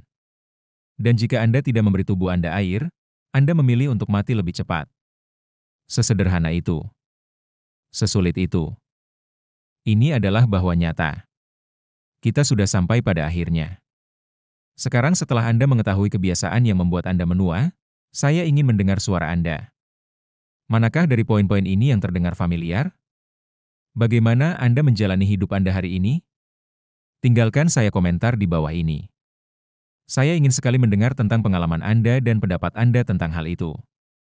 Dan jika Anda menyukai video ini, Anda harus menontonnya di sini. Untuk terus menyehatkan diri Anda dengan kebijaksanaan dalam tahap kehidupan yang indah ini, klik dan masuk ke bagian sekarang. Salam. Bayangkan Anda sedang mengemudi di jalan dan Anda tiba di lampu lalu lintas. Anda tahu bahwa ketika berwarna hijau Anda dapat melanjutkan perjalanan tanpa masalah. Ketika berwarna kuning, itu adalah peringatan untuk berhati-hati dan ketika berwarna merah Anda harus berhenti total. Sekarang pikirkanlah orang-orang yang Anda bantu dalam hidup Anda seperti lampu lalu lintas tersebut. Ada orang yang memberi Anda lampu hijau, mendorong Anda maju, bergerak maju bersama Anda, membiarkan diri mereka dibantu dan membuat kemajuan. Orang lain seperti lampu kuning, Mereka membuat Anda ragu-ragu, mereka sedikit memperlambat Anda, tetapi dengan sedikit perhatian Anda dapat melanjutkan. Dan kemudian ada orang-orang dengan lampu merah, orang-orang yang menghentikan Anda sepenuhnya, menghabiskan waktu dan energi Anda tanpa memberi Anda imbalan apapun atau yang membawa masalah mereka kepada Anda, tetapi tidak membiarkan diri mereka dibantu. Seperti lampu merah, beberapa orang tidak mengubah sifat mereka, tidak peduli seberapa keras Anda mencoba untuk membantu mereka. Terkadang, dalam keinginan kita untuk berbuat baik, kita mengabaikan tanda-tanda peringatan dan akhirnya menyakiti mereka. Itulah mengapa sangat penting untuk mengetahui kepada siapa kita memberikan bantuan dan memahami bahwa tidak semua orang akan menghargai atau menghargainya. Pikirkan energi Anda seolah-olah Anda sedang mengemudi melalui serangkaian persimpangan jalan. Beberapa jalan memungkinkan Anda untuk maju dan mengisi Anda dengan motivasi, sementara yang lain menghalangi Anda tanpa alasan. Mari kita cari tahu siapa saja lampu merah itu dalam hidup Anda dan mengapa sangat penting untuk mengidentifikasinya sebelum mempengaruhi Anda secara psikologis. Dalam video ini saya akan menunjukkan kepada Anda 8 tipe orang yang tidak boleh Anda bantu saat Anda memasuki usia tua. Dan tetaplah menonton sampai akhir karena saya akan membuatnya menjadi 8:1 di mana 2 tipe orang terakhir tidak pantas mendapatkan bantuan Anda. Anda tidak akan mau melewatkannya. Tanpa basa-basi lagi, mari kita mulai. Mari kita mulai dengan posisi nomor 8 di bagian atas ini dan inilah orang yang memanipulasi Anda. Bayangkan Anda sedang duduk di rumah menikmati malam yang tenang dan tiba-tiba telepon berdering. Itu adalah putri Anda, menelepon Anda untuk meminta sesuatu. Sekali lagi, mungkin uang atau untuk menjaga cucu atau untuk melakukan sesuatu yang mendesak. Anda melakukannya dengan senang hati karena Anda menginginkan yang terbaik untuknya. Namun sesuatu di dalam diri Anda mengatakan bahwa ini sudah menjadi kebiasaan. Bukannya Anda tidak ingin membantu, tapi akhir-akhir ini sepertinya setiap kali dia menelepon Anda, selalu saja untuk meminta sesuatu dan tidak pernah menanyakan kabar Anda. Terkadang dalam hidup, terutama ketika kita telah hidup selama bertahun-tahun, kita menjadi begitu terbiasa memberi sehingga kita tidak lagi memperhatikan ketika seseorang mengambil terlalu banyak. Ini seperti ketika Anda memiliki toples permen di atas meja dan sedikit demi sedikit seseorang mengambilnya satu demi satu hingga tiba-tiba toples itu kosong dan Anda tidak menyadarinya. Begitu juga dengan beberapa orang, mereka mengambil waktu Anda, energi Anda, kemurahan hati Anda dan Anda terlambat menyadari bahwa Anda tidak punya apa-apa lagi untuk diri Anda sendiri. Ini tidak berarti bahwa keluarga atau orang yang kita cintai selalu memiliki niat buruk, tetapi dari waktu ke waktu mereka mungkin secara tidak sengaja melewati batas di mana, alih-alih meminta bantuan Anda, mereka mulai mengambil keuntungan dari Anda. Dan inilah orang yang memanipulasi Anda. Bayangkan Anda sedang duduk di rumah menikmati malam yang tenang dan tiba-tiba telepon berdering. Itu adalah putri Anda, menelepon Anda untuk meminta sesuatu. Sekali lagi, mungkin uang atau untuk menjaga cucu atau untuk melakukan sesuatu yang mendesak. Anda melakukannya dengan senang hati karena Anda menginginkan yang terbaik untuknya. Namun sesuatu di dalam diri Anda mengatakan bahwa ini sudah menjadi kebiasaan. Bukannya Anda tidak ingin membantu, tapi akhir-akhir ini sepertinya setiap kali dia menelepon Anda, selalu saja untuk meminta sesuatu dan tidak pernah menanyakan kabar Anda. Terkadang dalam hidup, terutama ketika kita telah hidup selama bertahun-tahun, kita menjadi begitu terbiasa memberi sehingga kita tidak lagi memperhatikan ketika seseorang mengambil terlalu banyak. Ini seperti ketika Anda memiliki toples permen di atas meja dan sedikit demi sedikit seseorang mengambilnya satu demi satu hingga tiba-tiba toples itu kosong dan begitu juga dengan beberapa orang, mereka mengambil waktu Anda, energi Anda, kemurahan hati Anda dan Anda terlambat menyadari bahwa Anda tidak punya apa-apa lagi untuk diri. Ini tidak berarti bahwa keluarga atau orang yang kita cintai selalu memiliki niat buruk, tetapi dari waktu ke waktu mereka mungkin secara tidak sengaja melewati batas di mana, alih-alih meminta bantuan Anda, mereka mulai mengambil keuntungan dari Anda. Dan inilah orang yang memanipulasi Anda. Bayangkan Anda sedang duduk di rumah menikmati malam yang tenang dan tiba-tiba telepon berdering. Itu adalah putri Anda, menelepon Anda untuk meminta sesuatu. Sekali lagi, Anda melakukannya dengan senang hati karena Anda menginginkan yang terbaik untuknya. Namun sesuatu di dalam diri Anda mengatakan bahwa ini sudah menjadi kebiasaan. Bukannya Anda, tapi akhir-akhir ini sepertinya setiap kali dia menelepon Anda, selalu saja untuk meminta sesuatu dan tidak pernah menanyakan kabar Anda. Terkadang dalam hidup, terutama ketika kita telah hidup selama bertahun-tahun, kita menjadi begitu terbiasa memberi sehingga kita tidak seorang mengambil terlalu banyak. Ini seperti permen di atas meja dan sedikit demi sedikit seseorang mengambilnya satu demi satu hingga tiba-tiba toples itu kosong dan begitu juga dengan beberapa orang, mereka mengambil waktu Anda, energi Anda, kemurahan hati Anda dan Anda tidak punya apa-apa lagi untuk diri. Ini tidak berarti bahwa keluarga atau orang yang kita cintai selalu memiliki niat buruk, tetapi dari waktu ke waktu mereka mungkin secara tidak sengaja melewati batas di mana, alih-alih meminta bantuan Anda, mereka mulai mengambil keuntungan dari Anda. Dan inilah orang yang memanipulasi Anda. Bayangkan Anda sedang duduk di rumah menikmati malam yang tenang dan tiba-tiba telepon berdering. Itu adalah telepon Anda untuk meminta sesuatu. Sekali lagi, Anda melakukannya dengan senang hati karena Anda menginginkan yang terbaik untuknya. Namun sesuatu di dalam diri Anda mengatakan bahwa ini sudah menjadi kebiasaan. Bukannya Anda, tapi akhir-akhir ini sepertinya setiap kali dia menelepon Anda, selalu saja untuk meminta sesuatu dan tidak pernah menanyakan kabar Anda. Terkadang dalam hidup, terutama ketika kita telah hidup selama bertahun-tahun, terbiasa memberi sehingga kita tidak seorang mengambil terlalu banyak. Ini seperti permen di atas meja dan sedikit demi sedikit seseorang mengambil. Tiba-tiba toples itu kosong dan begitu juga dengan beberapa orang, mereka mengambil waktu Anda, energi Anda, kemurahan hati Anda dan Anda tidak punya apa-apa lagi untuk diri. Ini tidak berarti bahwa keluarga atau orang yang kita cintai selalu memiliki niat buruk, tetapi dari waktu ke waktu mereka mungkin secara tidak sengaja melewati batas di mana, alih-alih meminta bantuan Anda, mereka mulai mengambil keuntungan. Dan inilah orang yang memanipulasi Anda. Bayangkan Anda sedang duduk di rumah menikmati malam yang tenang dan tiba-tiba telepon berdering. Itu adalah telepon Anda untuk meminta sesuatu. Sekali lagi, Anda melakukannya dengan senang hati karena Anda menginginkan yang terbaik untuknya. Namun sesuatu di dalam diri Anda mengatakan bahwa ini sudah menjadi kebiasaan. Bukannya Anda, tapi akhir-akhir ini sepertinya setiap kali dia menelepon Anda, selalu saja untuk meminta sesuatu dan tidak pernah menanyakan kabar Anda.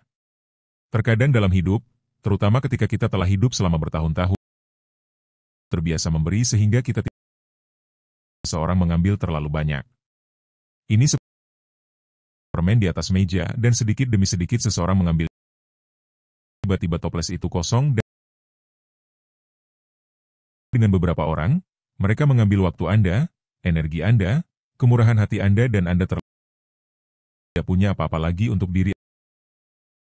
Ini tidak berarti bahwa keluarga atau orang yang kita cintai selalu memiliki niat buruk, tetapi dari waktu ke waktu mereka mungkin secara tidak sengaja melewati batas di mana, alih-alih meminta bantuan Anda, mereka mulai mengambil keuntungan. Dan inilah orang yang memanipulasi Anda. Bayangkan Anda sedang duduk di rumah menikmati malam yang tenang dan tiba-tiba telepon berdering. Itu adalah telepon Anda untuk meminta sesuatu. Sekali lagi, Anda melakukannya dengan senang hati karena Anda menginginkan yang terbaik untuknya. Namun sesuatu di dalam diri Anda mengatakan bahwa ini sudah menjadi kebiasaan. Bukannya Anda, tapi akhir-akhir ini sepertinya setiap kali dia menelepon Anda, selalu saja untuk meminta sesuatu dan tidak pernah menanyakan kabar Anda. Terkadang dalam hidup, kita telah hidup selama bertahun-tahun, seseorang mengambil terlalu banyak. Ini seperti permen di atas meja dan sedikit demi sedikit seseorang mengambil. Tiba-tiba toples itu kosong dan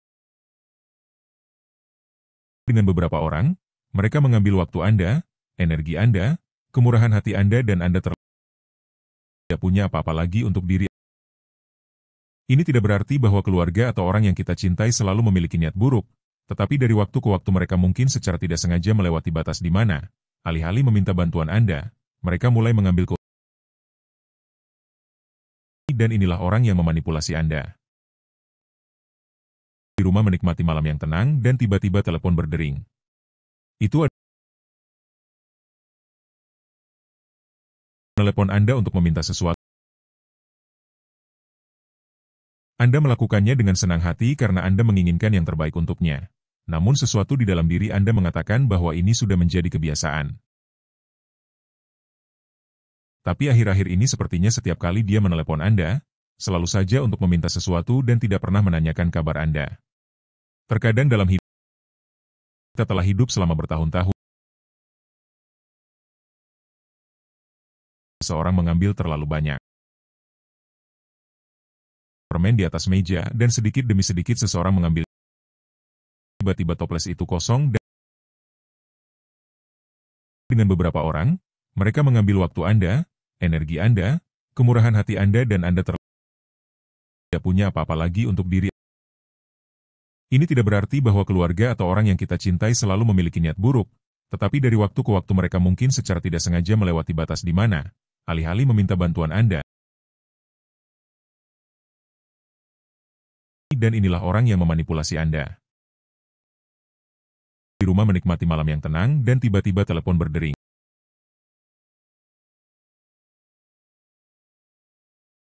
Menelepon Anda untuk meminta sesuatu. Anda melakukannya dengan menginginkan yang terbaik untuknya. Namun sesuatu di dalam diri Anda mengatakan bahwa ini sudah menjadi kebiasaan. Tapi akhir-akhir ini sepertinya setiap kali dia menelepon Anda, selalu saja untuk meminta sesuatu dan tidak pernah menanyakan kabar Anda. Terkadang dalam hidup,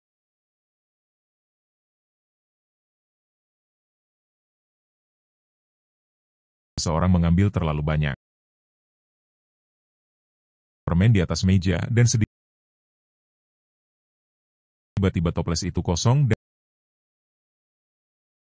dengan beberapa orang, mereka mengambil waktu Anda, energi Anda, tidak punya apa-apa lagi untuk diri.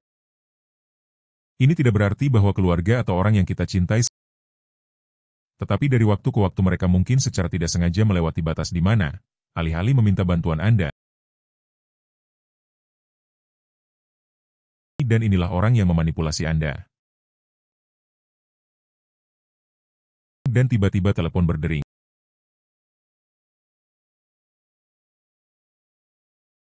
Telepon Anda untuk meminta sesuatu. Anda melakukannya dengan namun sesuatu di dalam diri Anda mengatakan bahwa ini sudah menjadi kebiasaan. Tapi akhir-akhir ini sepertinya setiap kali dia menelepon Anda, selalu saja untuk meminta sesuatu dan tidak pernah menanyakan kabar Anda.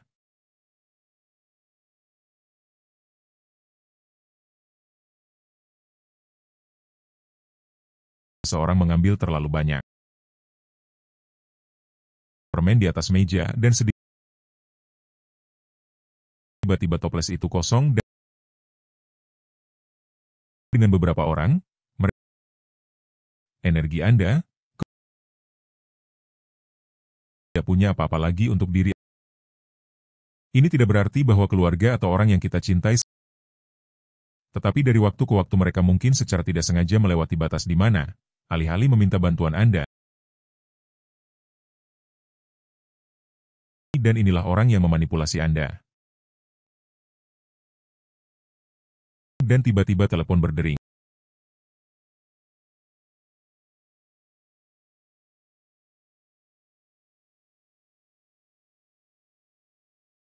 Anda melakukannya dengan namun sesuatu di dalam diri Anda mengatakan bahwa ini sudah menjadi kebiasaan. Setiap kali dia menelepon Anda, selalu saja untuk meminta sesuatu dan tidak pernah menanyakan kabar Anda.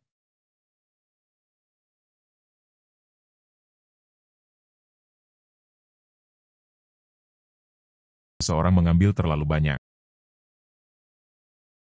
permen di atas meja dan sedikit. Tiba-tiba toples itu kosong dan dengan beberapa orang, energi Anda tidak punya apa-apa lagi untuk diri. Ini tidak berarti bahwa keluarga atau orang yang kita cintai, tetapi dari waktu ke waktu mereka mungkin secara tidak sengaja melewati batas di mana, alih-alih meminta bantuan Anda. Dan inilah orang yang memanipulasi.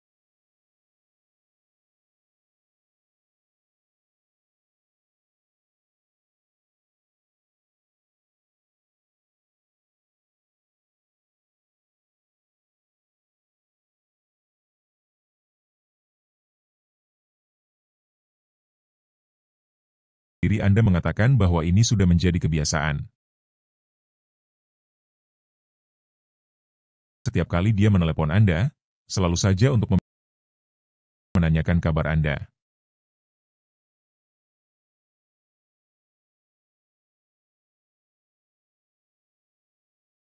seseorang mengambil terlalu banyak.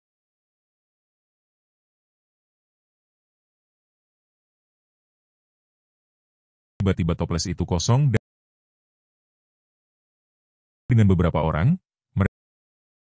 energi Anda.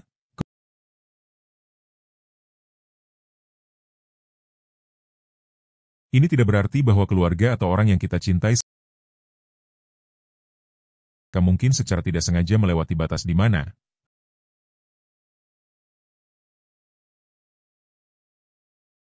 dan inilah orang yang memanipulasi.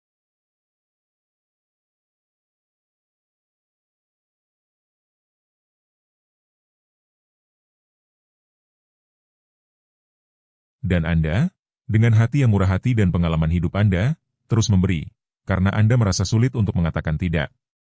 Pikirkanlah seperti ini.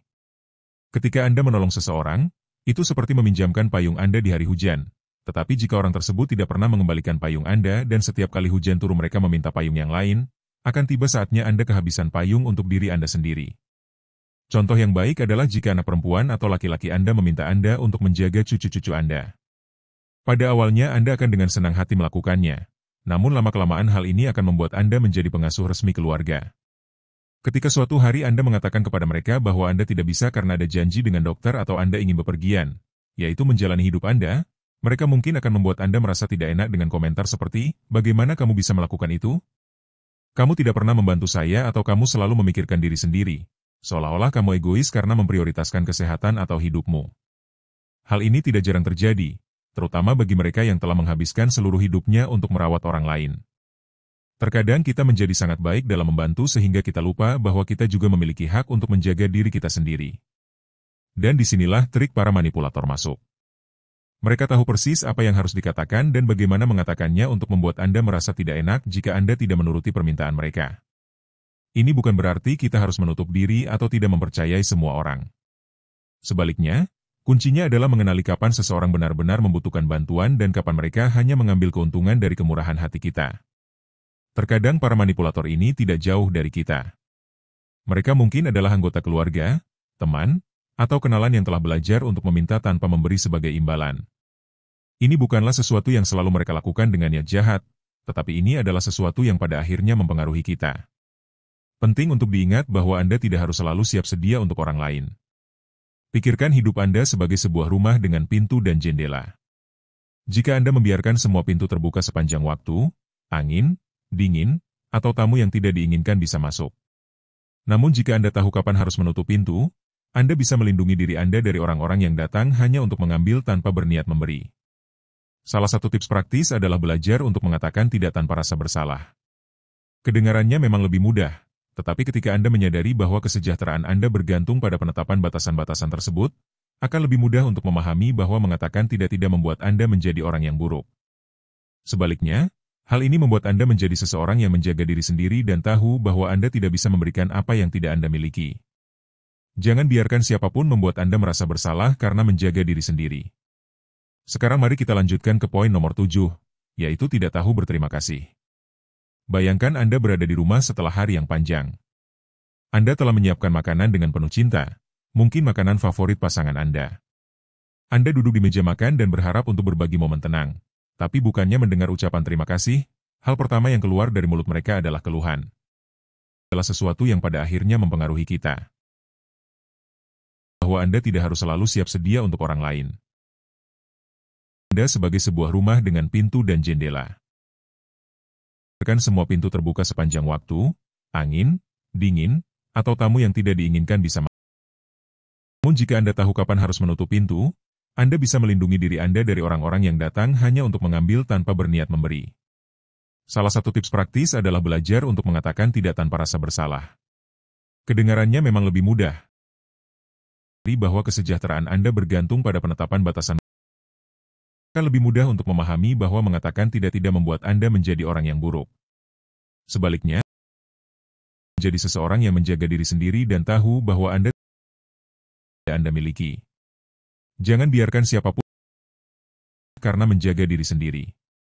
Sekarang mari kita lanjutkan ke poin nomor 7, yaitu tidak tahu. Bayangkan Anda berada di rumah setelah hari yang panjang. Anda telah menyiapkan makanan dengan penuh cinta, Mungkin makan. Anda duduk di meja makan dan berharap untuk berbagi momen tenang. Tapi bukannya mendengar ucapan terima kasih keluar dari mulut mereka adalah keluhan. Pengaruhi kita. Dia untuk orang lain. Anda sebagai sebuah rumah dengan pintu dan jendela. Biarkan semua pintu terbuka sepanjang waktu, angin, atau tamu yang tidak diinginkan bisa masuk. Namun jika Anda tahu kapan harus menutup pintu, Anda bisa orang yang datang hanya untuk mengambil tanpa berniat memberi. Praktis adalah belajar untuk mengatakan tidak tanpa rasa bersalah. Dengarannya memang lebih mudah. Bahwa kesejahteraan Anda bergantung pada penetapan batasan. Akan lebih mudah untuk memahami bahwa mengatakan tidak membuat Anda. Sebaliknya, sendiri dan tahu bahwa Anda miliki. Jangan biarkan siapapun karena menjaga diri sendiri. Sekarang mari 7, yaitu tidak tahu. Ada di rumah setelah hari yang panjang. Anda telah menyiapkan makanan dengan penuh cinta. Mungkin makan di meja makan dan berharap untuk tapi bukannya mendengar ucapan terima kasih Tuhan. Pengaruhi kita.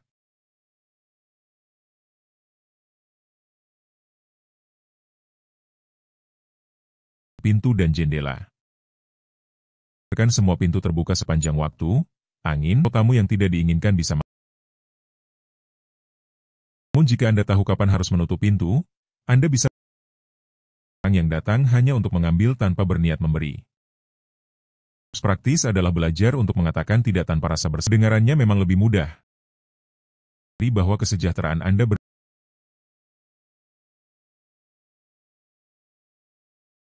bahwa mengatakan tidak membuat Anda.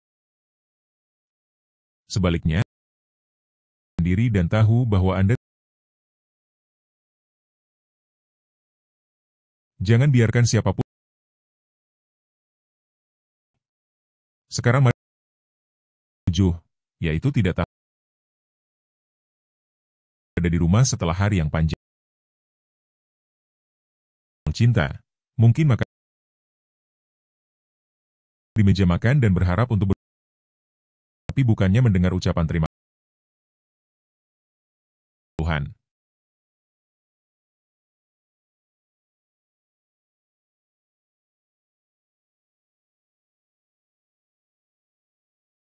Pintu dan jendela. Waktu, angin, atau tamu yang tidak diinginkan bisa masuk. Namun jika Anda tahu kapan harus menutup pintu, Anda bisa tanpa berniat memberi. Untuk mengatakan tidak tanpa rasa bersalah. Dengarannya memang lebih mudah. Bahwa kesejahteraan Anda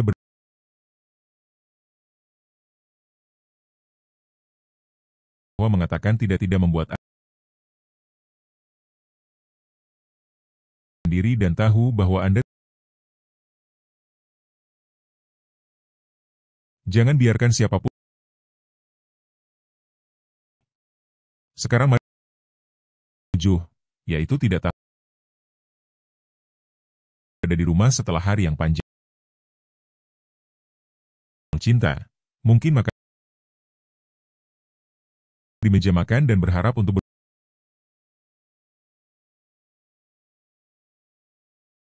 Tuhan.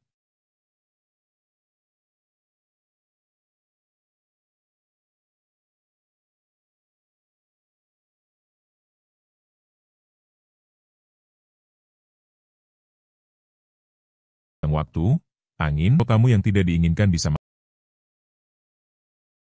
Namun jika Anda tahu kapan harus menutup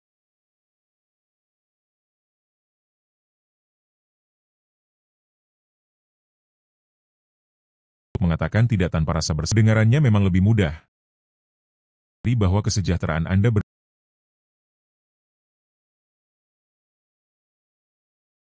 bahwa mengatakan tidak membuat Anda sendiri dan tahu bahwa Anda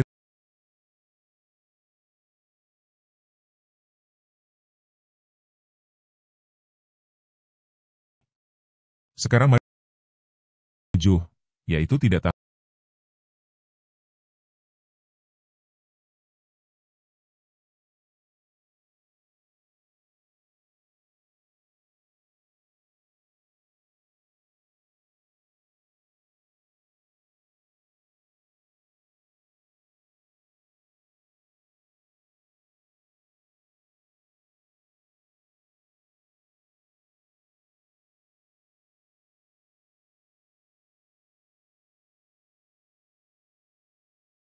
Waktu, angin, atau tamu yang tidak diinginkan bisa masuk.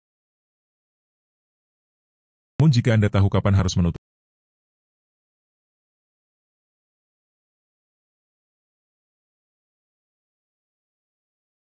mengatakan tidak tanpa rasa bersalah, dengarannya memang lebih mudah. Bahwa kesejahteraan Anda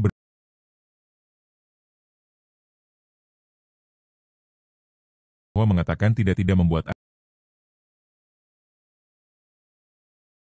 sendiri dan tahu bahwa Anda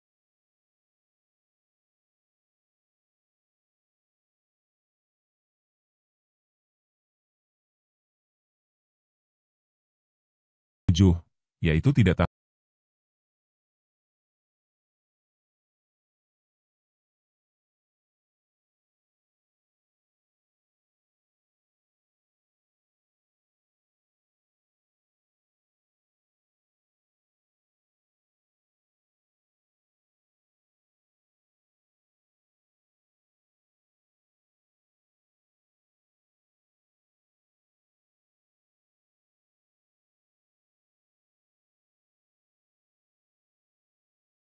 Waktu, angin, atau tamu yang tidak diinginkan bisa masuk. Namun jika Anda tahu kapan harus menutup,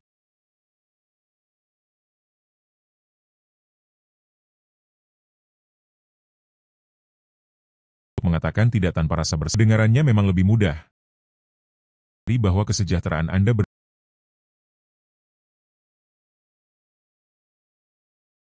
bahwa mengatakan tidak membuat Anda sendiri dan tahu bahwa Anda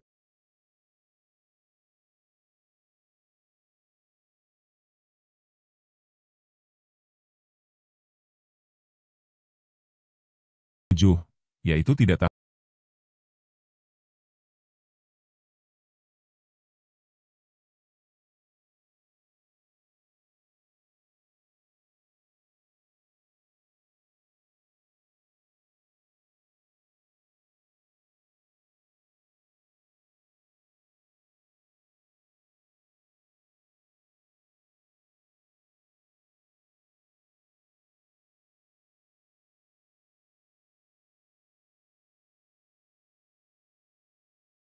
Waktu, angin,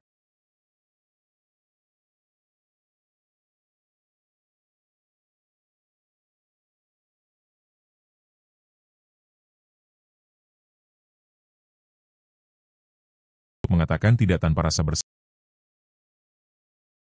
Bahwa kesejahteraan Anda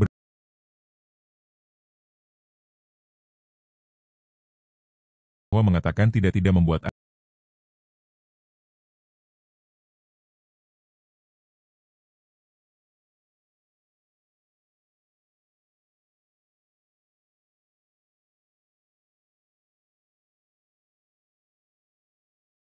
tujuh, yaitu tidak tahu.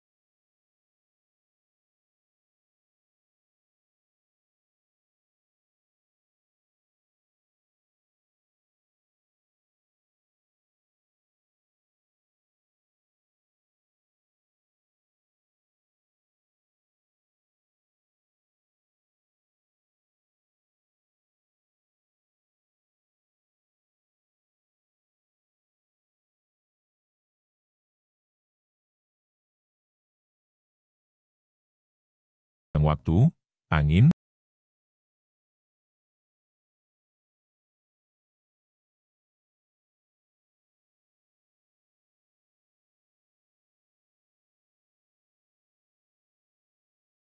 mengatakan tidak tanpa rasa bersalah. Bahwa kesejahteraan Anda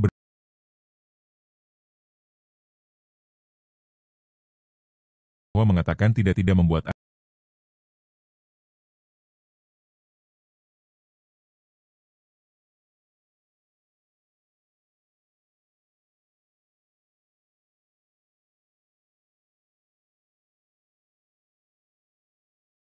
7, yaitu tidak tahu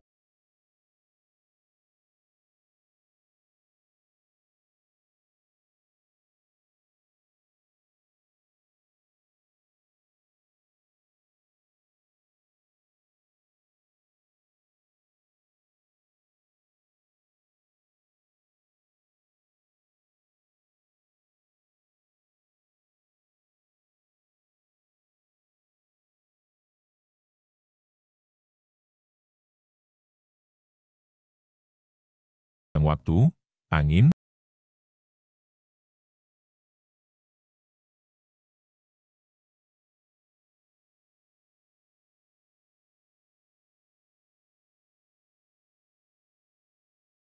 mengatakan tidak tanpa rasa bersalah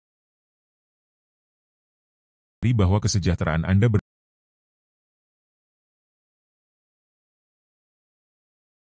bahwa mengatakan tidak membuat